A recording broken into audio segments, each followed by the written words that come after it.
Renungan pada hari ini diambil dari Injil Yohanes. Demikian firman Tuhan yang disampaikan di dalam Yohanes 8 ayat 30 sampai 36. Setelah Yesus mengatakan semuanya itu, banyak orang percaya kepadanya. Maka katanya kepada orang-orang Yahudi yang percaya kepadanya, "Jikalau kamu tetap dalam firman-Ku, kamu benar-benar adalah murid-Ku. Dan kamu akan mengetahui kebenaran, dan kebenaran itu akan memerdekakan kamu." Jawab mereka, "Kami adalah keturunan Abraham dan tidak pernah menjadi hamba siapapun. Bagaimana engkau dapat berkata, kamu akan merdeka?" Kata Yesus kepada mereka, "Aku berkata kepadamu, sesungguhnya setiap orang yang berbuat dosa adalah hamba dosa. Dan hamba tidak tetap tinggal dalam rumah, tetapi anak tetap tinggal dalam rumah. Jadi apabila anak itu memerdekakan kamu, kamu pun benar-benar merdeka."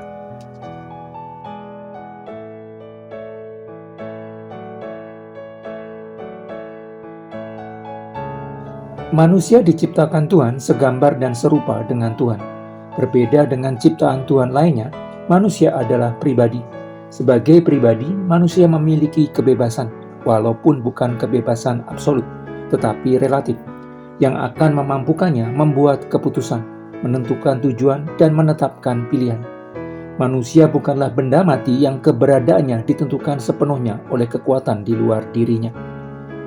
Pilihan dan keputusan Adam untuk tidak menaati Tuhan menunjukkan bahwa manusia memiliki kebebasan untuk menentukan pilihan.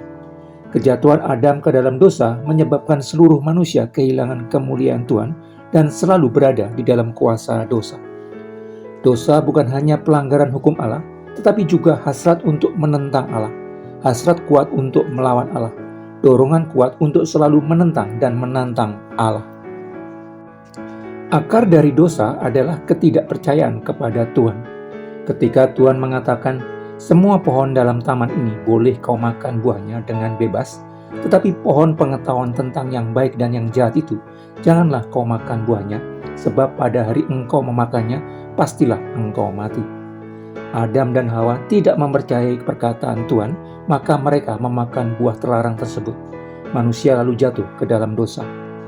Pilihan Adam untuk tidak menaati Tuhan menyebabkan manusia berada di dalam kuasa dosa, sehingga kecenderungan hati manusia selalu berbuat jahat. Kuasa yang mendorong untuk selalu menentang Tuhan. Kuasa dosa akan selalu mendorong dan menggerakkan manusia untuk melanggar Tuhan. Seluruh sisi kehidupan manusia akan selalu berupaya melawan kebenaran Tuhan. Manusia menjadi tidak berdaya untuk tidak berbuat dosa. Seluruh sisi hidup manusia selalu terdorong untuk melawan Tuhan. Kejatuhan manusia ke dalam dosa membawa konsekuensi panjang. Seluruh sisi hidup manusia dikuasai dosa dan selalu cenderung berbuat dosa. Kecenderungan untuk tidak mempercayai Tuhan menggerakkan manusia untuk membangun gagasan tersendiri tentang kehidupan baik yang bisa dimiliki. Manusia membangun rancangan kehidupan baik sesuai dengan fantasinya tentang kehidupan ideal yang ingin dimiliki dan mengabaikan rancangan Tuhan.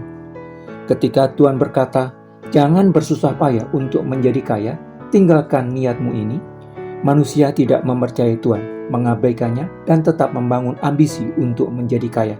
Bahkan keinginan menjadi kaya dibungkus oleh banyak orang yang mengaku sebagai orang percaya dengan berbagai terminologi untuk menyamarkannya.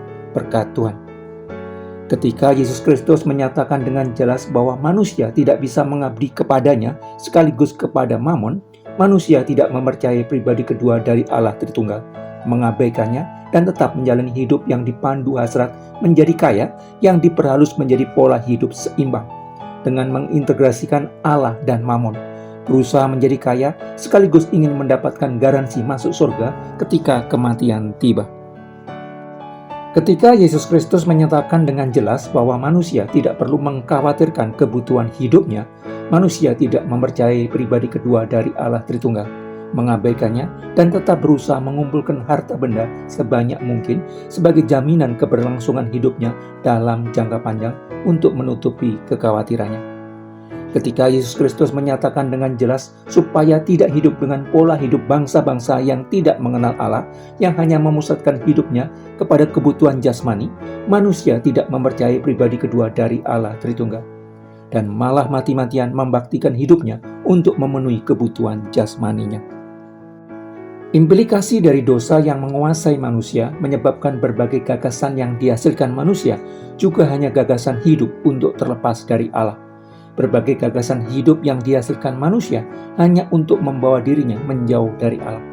Bahkan manusia ingin mengatur Allah menjadi supporting system dari gagasan hidup yang dimilikinya. Manusia menjadi hamba dosa. Manusia benar-benar menjadi hamba dosa yang tidak memiliki kemampuan untuk terlepas dari kuasa dosa yang menjeratnya. Manusia tidak memiliki kemauan dan kemampuan untuk keluar dari kuasa dosa. Hanya kasih karunia Allah yang dapat membebaskan manusia dari kuasa dosa.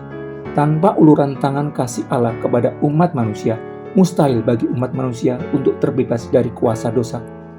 Jadi, apabila anak itu memerdekakan kamu, kamu pun benar-benar merdeka. Ketika Allah mengutus anaknya yang tunggal, Yesus Kristus, untuk menjadi korban penebus dosa umat manusia, orang-orang yang ditebusnya telah dibebaskan dari kuasa dosa. Syukur kepada Allah yang telah mengaruniakan anaknya yang tunggal, Yesus Kristus, untuk menebus dosa kita dan membebaskan kita dari perbudakan dosa untuk hidup bagi kemuliaan-Nya. Ucapan syukur yang tulus dilakukan dengan menguatkan hati mempelajari firman Tuhan. Setiap orang yang mempelajari firman Tuhan harus meneguhkan hati untuk menjadikan kebenaran Tuhan sebagai panduan dalam pengambilan keputusan hidup. Kebenaran Tuhan yang dipegang dengan sungguh akan membawa kita hidup sesuai rancangan damai sejahtera Sang Pencipta kehidupan.